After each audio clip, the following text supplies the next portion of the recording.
Talk, ruang bicara dari mahasiswa, oleh mahasiswa, dan untuk mahasiswa. Halo teman-teman, selamat datang lagi di Fik Bangga and Talks, tempat kita ngobrol santai bareng mahasiswa FIK yang penuh inspirasi. Sebelumnya, kita kenalan dulu nggak sih, Kak? Karena kalau kata pepatah, tak kenal maka tak sayang. Tapi kalau udah kenal, jangan sayang-sayang.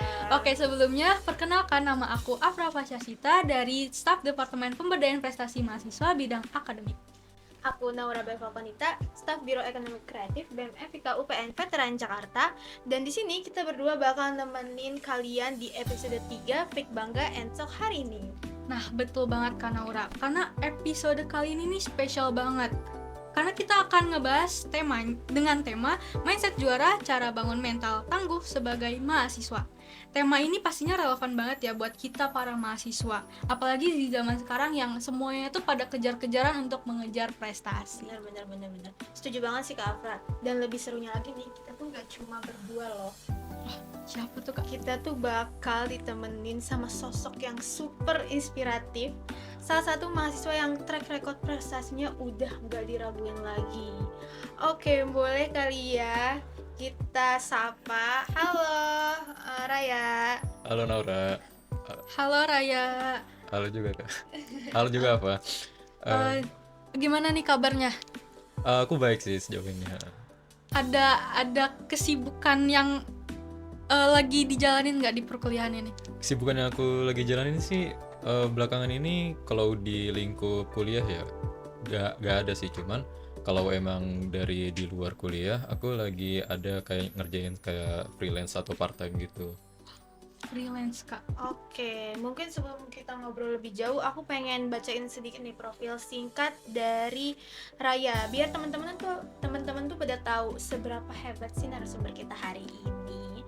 Oke, mungkin langsung aja. Muhammad Raya Ariski adalah seorang mobile app developer dan web developer di Jakarta yang sudah punya banyak pengalaman di dunia software, mulai dari React Native, Flutter, Next.js, REST API, hingga back-end engineering.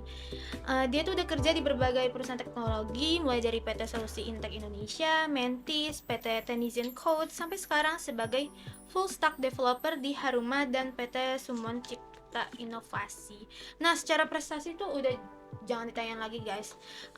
Yang pertama tuh ada runner up National Astronaut 2025, terus ada juara 2 FIT Competition 2025, juara 3 Software Development Pekan IT 2025, terus ada finalis Technoscape 8.0, lalu ada juara 3 Hackathon Sandbox ITB, dan masih banyak lagi. Pokoknya tuh mahasiswa satu ini tuh paket lengkap. Mental ada, skill ada, prestasi jalan terus sih. Wah, keren banget ya Kak Naura, narasumber kita hari ini. Aku jadi makin gak sabar deh buat ngobrol bareng. Mungkin bisa dikasih tips-tips ya nanti kita untuk menjalani kompetisi-kompetisi di dunia teknologi ini. Bener. Mungkin kita masuk ke obrolan yang santai-santai dulu nih ya.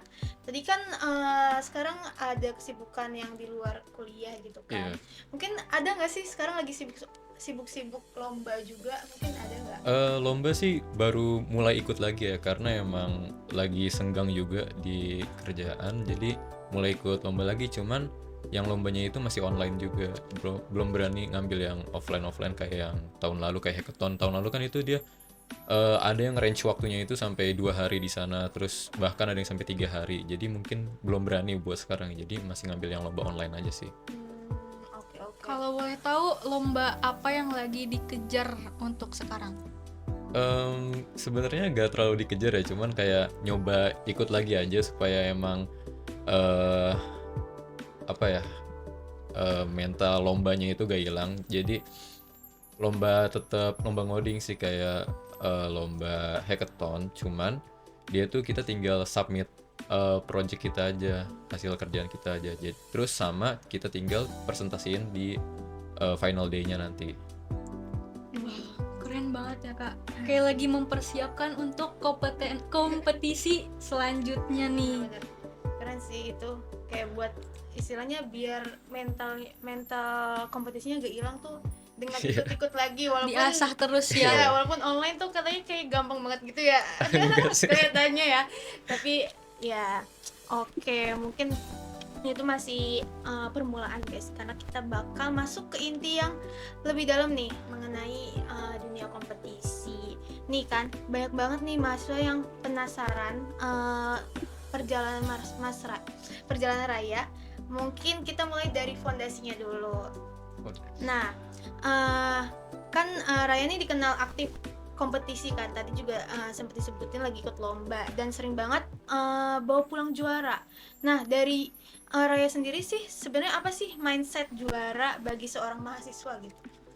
Mindset juara bagi seorang mahasiswa, bagi aku sendiri sih lebih ke ini ya. Kalau dari aku sendiri sih itu terbangun dengan sendirinya, itu terbangun karena dengan awalnya itu iseng. Jadi kenapa aku bisa ada mindset juara itu bagi aku sendiri, tuh mindset juara kayak satu yang harus ada di mahasiswa gitu lah. Juga kalau di aku sendiri kenapa itu bisa terbangun, mungkin mulai dari SMP gitu ya. Di SMP dulu aku tuh sering main game. Dari main game itu waktu zamannya Covid mulai tuh kayak main gamenya berlima gitu, mulai kompetitif. Jadi ikut lomba-lomba, terus ya udah banyak juara kan. Dari situ aku kayak mikir kayak kenapa kita diterapin di akademik. Yaudah akhirnya pas aku SMP, meskipun gak sempet ikut lomba akademik, aku mulai coba terapin pas di SMK. Aku lulus SMP, lalu masuk SMK. Nah di SMK awalnya tuh karena emang udah gak ada tim gamenya lagi, aku nyoba ikut yang lomba akademik. Kalau di SMK itu, kalau di SMA kan ada OSN ya. Kalau di SMK namanya tuh LKS, lomba kompetensi siswa. Jadi dengan lomba kompetensi siswa itu dia tuh, karena aku jurusan RPL, rekayasa perangkat lunak, dia ada namanya LKS Webtech. Jadi kerjaannya itu kita selama 8 jam atau 10 jam kita dikasih 2 modul. Modul pertama itu bikin ngerjain soal WordPress, sama modul kedua ngerjain soal server dan client side pakai framework Laravel dan juga React. Dan nah dari situ aku mulai coba kayak gimana sih cara ikutnya, terus gimana supaya bisa juara di situ. Meskipun ujung-ujungnya aku gak juara juga gitu. Mungkin dari situ sih kalau bagi aku ya, mental juara itu ya penting lah di mahasiswa, apalagi di zaman sekarang yang dimana lomba-lomba itu banyak dan mudah buat diikutin. Meskipun buat juaranya itu ya lumayan, sebenarnya ada triknya juga kalau mau juara juga gitu. Mungkin dari aku itu sih. Berarti mulai munculnya tuh dari SMP dan diterapkannya di SMK berarti ya? Iya benar. Di SMK itu berarti tadi sempet lomba tapi nggak juara. Iya benar. Oke, itu bisa kasih tahu nggak sih apa sih pendorong awalnya kenapa kok tiba-tiba mau ke kompetisi? Kenapa mau ke kompetisi? Karena emang jadi aku ikut kompetisi itu setelah selesai PKL. Nah, selesai PKL aku mikir kayak kayaknya nih skill yang di fondasiin di PKL nih sayang kalau nggak diikutin lomba gitu. Karena emang di lomba itu selain soft skill kayak kita harus manajemen waktu segala macam, hard skillnya itu dari kita PKL juga bisa dimasukin. Karena kan aku PKL sendiri di PT Solusi Intek itu aku mobile app ya. Meskipun di lomba itu gak ada hubungannya, cuman masih lah kayak ada dikit-dikit yang nyambung gitu. Jadi ya coba belajar, dan emang sebenarnya itu apa ya? Ya jadi ini aja sih, jadi kayak motivasi aja. Dari yang PKL skillnya sayang sekalian aja dibuatin buat lomba gitu sih. Jadi kayak istilahnya itu tuh diimplementasiin di lomba gitu. Iya kan? benar. Jadi kayak kita nggak cuma belajar lewat modul yang kayak di SMK, tapi bisa diimplementasikan, bisa dari magang juga, terus dari lomba juga. Oke, kan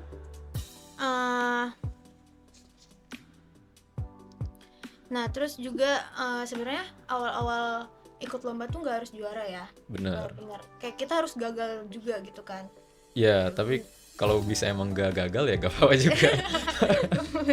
Nah, aku mau nanya sih, kan nih ya, kita tuh kadang ngerasa minder nih sama pesaing kita gitu kan. Dan dari situ tuh kita takut untuk mencoba ikut lomba gitu tuh. Mungkin dari Mas sendiri tuh pernah nggak sih ngerasain, dan mungkin kalau udah melewati itu gimana sih tipsnya gitu? Eh, Kalau jangan minder sih karena pertama emang harus jangan minder ya, karena emang eh mau siapapun lawannya itu kalau udah di lomba itu bakal beda semuanya. Jadi bener-bener yang kita dari nol semua ngikutin case dari lombanya itu juga, kita tuh jangan pernah takut gagal atau bahkan takut penolakan dari, soalnya kan kalau selama ini aku ikut lomba itu kita gak langsung datang ke tempatnya, jadi kita submit proposal dulu terus baru misalkan emang lolos baru didatengin ke tempat offline-nya itu, baru datang ke stage-nya. Jadi emang jangan pernah takut akan kegagalan dan juga penolakan, karena itu juga bukan akhir dari segalanya gitu, masih banyak yang lain. Dan juga eh wajar sih itu kalau emang gagal atau ditolak proposal itu, gak apa-apa sebenarnya. Berarti jangan takut gagal karena gagal tuh awal mulanya kita belajar Iya untuk benar. jadi menang ya. Iya. Nah, kan tadi kan kayak proposal itu kan banyaknya lomba dalam tim gitu ya. Iya. Nah, itu ada nggak sih kayak tekanan deadline-nya mepet, terus revisi, terus ekspektasi dari timnya tuh nggak sesuai sama hasil jadinya itu. Nah, itu ada nggak sih momen yang hampir nyerah? Momen buat hampir nyerah sih gak ada ya, cuman kalau kayak mepet deadline atau emang gak sesuai ekspektasi itu sering gitu, kayak submission sisa 2 jam atau bahkan 30 menitan lagi gitu, itu sering. Terus misalkan kayak gak sesuai ekspektasi, misalkan kita di proposal nih udah ngikutin case-nya gitu, udah ngikutin temanya, cuman kalau memang pas di apa namanya, kalau emang pas di pengumuman gitu yang lolos siapa aja, terus kita gak dapet, itu juga paling gak, tetap gak nyerah sih, cuman kayak emang ada rasa kecewa sedikit gitu, kayak kenapa sih kita udah ngikutin best case-nya, kita udah ngikutin temanya tapi tetap gak lolos. Terus bahkan yang lolos-lolos itu yang temanya itu bahkan apa ya, kita udah coba bikin inovasi baru gitu, tapi yang lolos yang inovasi yang biasa-biasa aja, tuh bahkan yang udah ada cuman dibikin lebih improvisasi dari mereka aja sendiri. Mungkin dari aku itu sih, kayak gak, kalau buat nyerah sih kayak gak ada ya.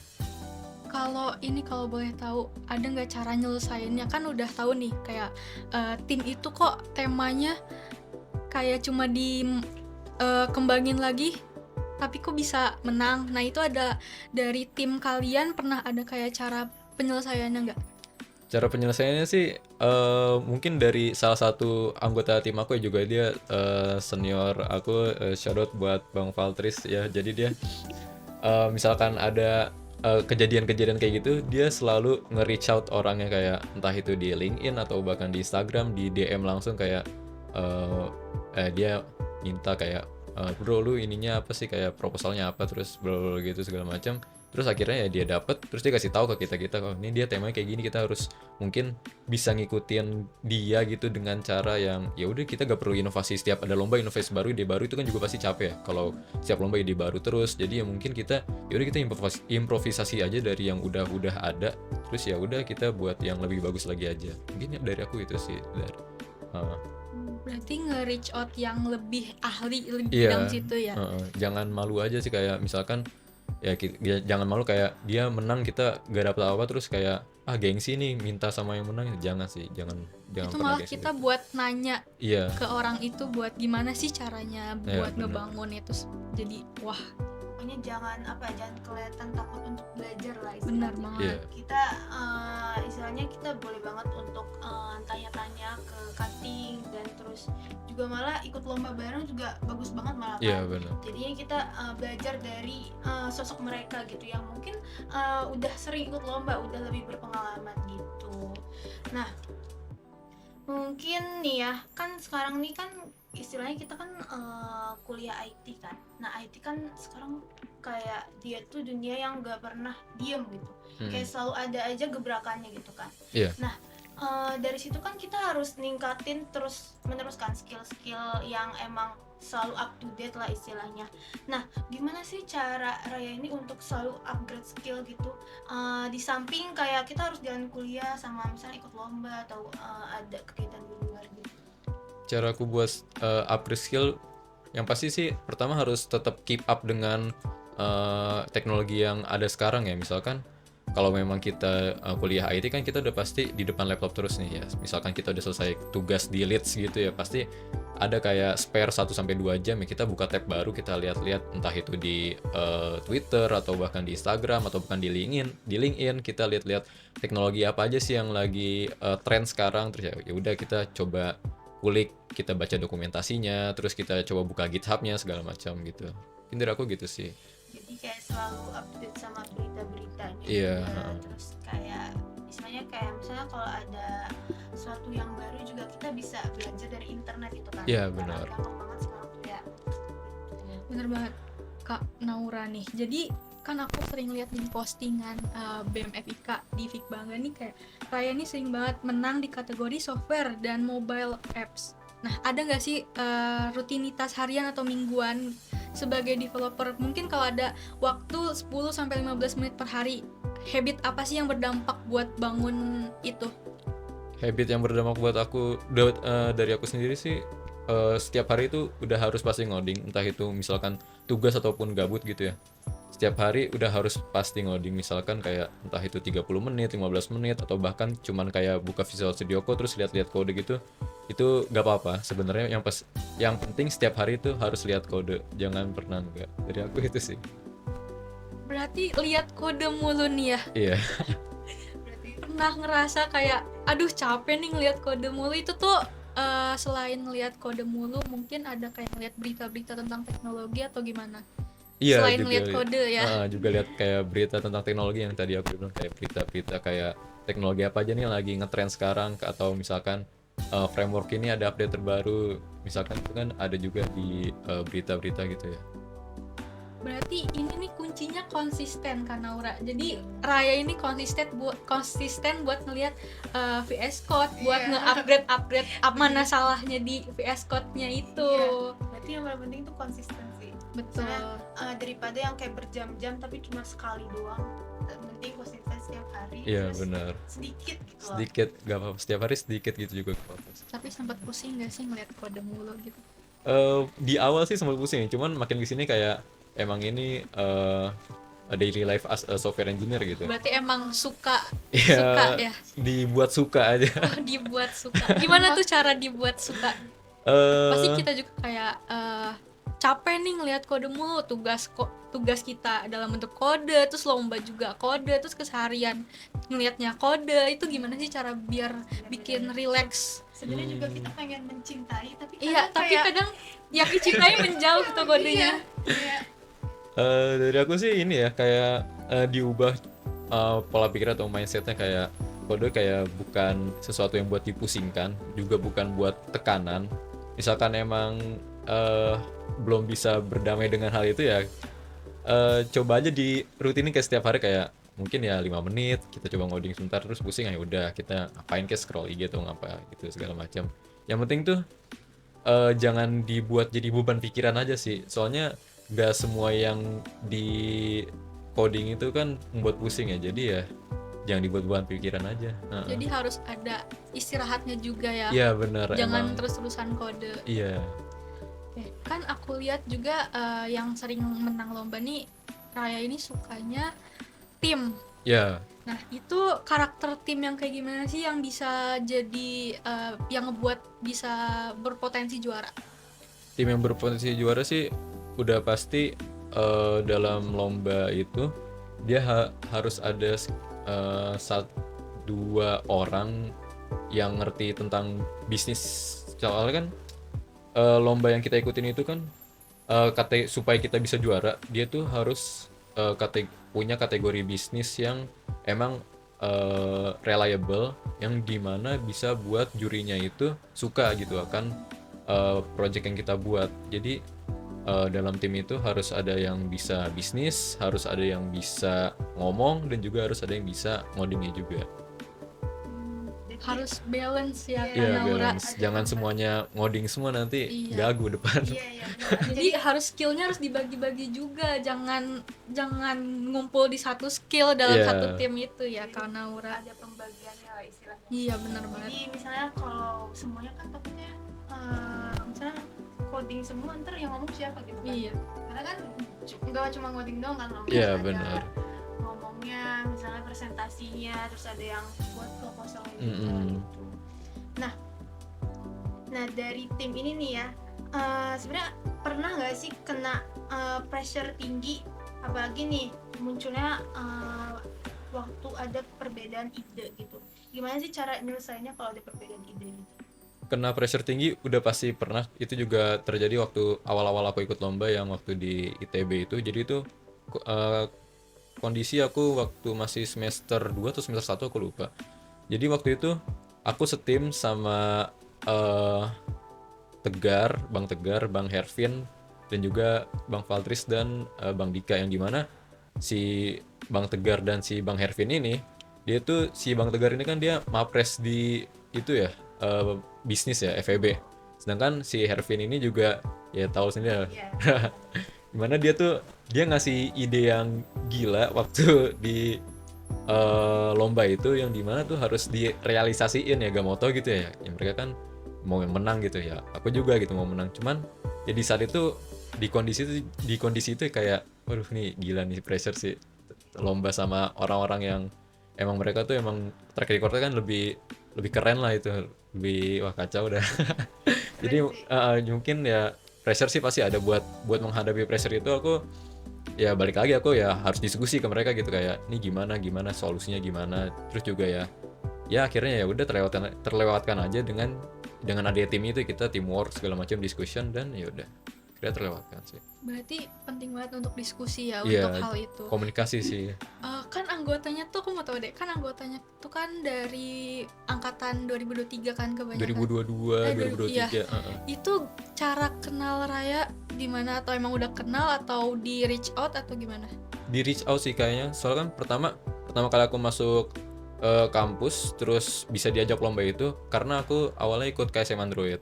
Dari KSM Android mungkin si Bang Valtris dia kayak scouting orang-orang baru, akhirnya dia nge-reach out aku. Awalnya aku sama si Valtris itu ngerjain project bareng, belum ikut lomba, ngerjain project bareng. Terus mungkin dia lihat aku stand out di project itu dan juga ngelihat aku stand out di KSM waktu trial study clubnya, ya udah aku ditarik buat ikut lomba. Yang mana timnya itu udah ada si Hervin sama Tegar. Jadi ya udah, jadi aku juga pertama kali itu tim sama si Tegar, Hervin, Valtris, dan juga Bang Dika. Mungkin dari itu sih awalnya. Berarti dari KSM Iya, Android dari ya. KSM Android. Keren banget sih, berarti kayak Berarti udah punya skill Iya, tadinya Kak bener. Naura. Makanya di reach reach out. bener. Berarti emang udah istilahnya udah punya sesuatu yang emang wow gitu, sehingga itu kan cutting yang tadi disebutin kan yang kayak Wah banget ya udah ikut sering lomba. ikut lomba. Berarti emang keren banget sih narasumber kita hari ini. Bener banget. Nah untuk belajar coding tadi kan kayak natap kode mulu kayak gitu kan. Nah itu buat mahasiswa yang baru atau mungkin dari aku sendiri juga masih belajar untuk coding dan belum percaya diri. Nah langkah awal apa yang paling bisa nih dilakukan untuk mereka yang masih kurang percaya diri itu? Langkah awal supaya percaya diri ya mungkin latihan setiap hari, sama jangan pernah minder aja sih. Kayak apapun yang kamu kerjain, posting aja, entah itu di GitHub. Udah pasti posting di GitHub sih, posting di GitHub, atau bahkan cantumin aja ke project LinkedIn atau di portofolio kamu gitu ya. Kayak jangan pernah minder aja, sama supaya pede juga gitu ya. Sering-sering lihat ini aja sih, kayak soalnya kan banyak ya orang yang mereka tuh emang gak ada background IT, terus tiba-tiba dia nyebur ke IT, terus bahkan dia karir itu lebih melesat gitu. Kayak ada banyak orang-orang kayak gitu. Jadi ya mungkin ini aja sih, kayak sering-sering ngelihat yang kayak gitu, banyak kisah inspiratif yang kayak gitu, sama coba aja kayak posting apapun yang kamu kerjain di LinkedIn, GitHub, atau bahkan portofolio kamu sendiri. Mungkin itu sih. Sih di-upload terus aja ya di GitHub, jangan takut Jangan kalau misalnya itu takut. jelek atau Iya, gimana. Oke, mungkin sih bagus sih tadi kayak posting-posting. Soalnya kalau misalnya nggak posting kan takutnya orang-orang ngeliat kita kayak kita gak ada progres. Iya, benar. Jadinya kalau diposting kan kelihatan gitu progres kita tuh ngapain aja. Nah itu juga bisa jadi apa ya istilahnya orang-orang tuh bisa ngelihat kita ngapain aja. Jadi bisa di reach out juga dari situ kali ya. Nah di sini aku juga mau tanya nih tips dari Raya supaya teman-teman tuh yang dengerin nih teman-teman Evika tuh bisa tetap berprestasi di tengah kesibukan kita yang kuliah ini gitu ya. Nah boleh nggak sih tips untuk tetap seimbang gitu dari kuliah, terus mungkin tadi juga ikut UKM, terus lomba juga, biar kita tuh istilahnya nggak keteteran gitu. Mungkin ada dari Raya ada tips-tipsnya. Tips dari aku buat menyeimbangkan ketiga hal itu, yang pertama buat kuliah sendiri, misalkan dikasih tugas memang ya, kalau memang bukan tugas kelompok kayak tugas individu gitu, yang pasti itu sehari harus kelar, entah itu tugasnya apapun itu. Kalau misalkan kayak ikut KSM dan juga lomba, sebenarnya kan kalau KSM aku sendiri kan seringannya online gitu ya. KSM Android dia online, jadi ya mungkin gak terlalu membebani. Dia juga pertemuannya tuh kayak seminggu cuman 2 atau 3 kali gitu, sesuai study club yang diikutin. Dan juga yang terakhir kalau buat lomba, itu lomba kayak kalau emang masih ada kayak spare waktu gitu ya, ya udah coba aja ikut lomba, karena emang kita tetap prioritasin kayak kuliah kan. Jadi emang lomba kalau bisa di nomor 2 atau 3 kan gitu ya, kita tetap kuliah.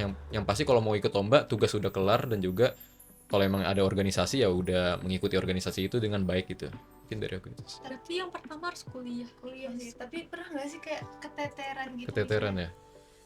Keteteran sih nggak pernah ya kayaknya aku. Keren sih. Pinter banget untuk mengatur Ya, waktunya iya ya. sih. Berarti seimbang nih antara kuliah, kompetisi sama KSM. Benar. Kan tadi padat banget nih karena Naura jadwalnya ada kuliah, ngerjain tugas, apalagi sekarang lagi proyekan akhir, terus lagi nyiapin kompetisi juga, terus ada ada KSM. Nah itu ada nggak sih pelajaran besar yang benar-benar ngubah cara Raya berpikir ini dan berkembang? Gini, kira-kira apa pelajaran yang paling berdampak dari Pelajaran semua itu? yang paling berdampak sih itu balik lagi pas ke masa SMK ya, pas aku lagi PKL ya. Karena emang pas lagi PKL itu aku emang ditempatin di salah satu PT yang mereka tuh nganggap semuanya tuh rata, entah itu anak magang, anak PKL, atau bahkan karyawan gitu ya. Jadi kita emang dikasih bener-bener kerjaan seorang orang yang kerja di situ gitu. Jadi selama dari jam kita masuk tempat itu sampai memang nanti jam 5 gitu ya, kita dikasih emang kerjaan orang kantor. Setelah itu juga kita ada tugas sekolah yang dimana kita harus nyusun laporan dan juga waktu itu siap-siap buat UAS. Jadi mungkin dari aku dari zamannya PKL sih. Istilahnya udah biasa lah ya, kayak Udah biasa ngatur waktu ya kan Iya. Naura? terus dari SMK juga udah padat banget gitu kelihatan. Iya. Keren sih, karena waktu aku kan pertama kali masuk tuh aku beneran kayak buta banget sama coding gitu kan. Bener banget, aku juga Nah, kok Kak. kalau dari SMK tuh berarti keren sih, kayak udah belajar yang istilahnya kita kuliah baru belajar nih, dia SMK udah belajar gitu kan, Udah ikut lomba juga, udah menyeimbangkan antara tugas dengan lomba. udah magang juga nih. Wah, keren banget. Keren Penuh banget, padat banget. Oke, mungkin nih ya, sebelum kita tutup obrolan hari ini, kita tuh boleh nggak sih minta satu kalimat motivasi dari Raya untuk teman-teman Evika yang pengen mulai bangun mental juara, tapi kadang tuh masih ngerasa takut gitu. Boleh nggak sih motivasinya? Motivasi dari aku sih jangan pernah takut akan kegagalan dan juga penolakan, karena itu merupakan salah satu langkah lagi untuk kemenangan. Wah, Bener, jangan takut gagal intinya ya. Iya. keren banget sih motivasinya. Oke deh, sebelum beneran kita tutup, kita tuh kasih kesempatan deh untuk closing statementnya yang benar-benar menutup nih. Untuk para mahasiswa mungkin terutama mahasiswa baru yang mungkin masih kaget nih, kok kita banyak banget tiap hari kok praktikum mulu, tiap hari kok ada lembar kerja praktikum mulu. Gimana nih closing statement? Closing statement dari aku sih buat maba gitu ya. Balik lagi tadi ya, jangan takut kegagalan, jangan takut penolakan, dan juga jalani kuliah dengan baik. Tetap nomor satukan kuliah. Kalau emang ada spare waktu ya coba ikut lomba atau bahkan coba ikut organisasi. Dan juga eh, jangan lupain tugas dan juga praktikum sih. Pokoknya ya walaupun kita beraktivitas di luar kuliah, yang wajib juga dalam kuliah. Iya benar. Perkuliahan nomor 1 nih Kak Naura. Nah, dalam banget nih closing statementnya, relate banget ya buat kita sebagai mahasiswa, terutama mahasiswa baru mungkin. Semoga setiap kata yang Raya bagikan hari ini bisa jadi titik nyala semangat baru buat kalian di luar sana untuk mulai berkompetisi, dan jangan takut untuk gagal. Oke, terima kasih teman-teman semua udah dengerin episode ketiga Fik Bangga and Talk, ruang bicara dari mahasiswa, oleh mahasiswa, dan untuk mahasiswa. Dan pastinya terima kasih juga nih buat narasumber yang udah ngebagi nih, udah sharing-sharing tentang pengalamannya hari ini. Nah, semoga bikin teman-teman semuanya, terutama Fakultas Ilmu Komputer ini, makin semangat untuk mengikuti lomba-lomba yang lainnya, dan jangan takut buat wujudin ide kreatifnya. Nah, mungkin dari teman-teman semua yang masih penasaran nih prestasi atau aktivitas Raya, atau mau tanya-tanya tips and trick mungkin tentang lomba-lomba, boleh banget nih Raya untuk kasih IG-nya kali ya. Boleh di follow juga buat nambah followers Bener. nih. Masa nanya nggak di follow? Follow dulu baru nanya. Boleh sebutin IG-nya? IG Muhammad Ray Ariski. Oke, nanti dicantumin Kita ya, di sini ya teman-teman. guys. Jangan lupa follow teman-teman. Oke, betul banget nih Kak, jangan lupa follow. Dan jangan lupa juga follow, like, komen, dan subscribe sosial media BMFIK UPN Veteran Jakarta, biar kalian gak ketinggalan episode-episode seru berikutnya, yang pastinya bakal penuh inspirasi dan ide-ide kreatif. Oke, mungkin dari kita Sekian. kali ya. Aku Naura Bel Falconita. Dan aku Afra Aufa. Sampai ketemu di obrolan selanjutnya, karena setiap inovasi punya cerita dan setiap cerita layak untuk didengar. Bye Fikers.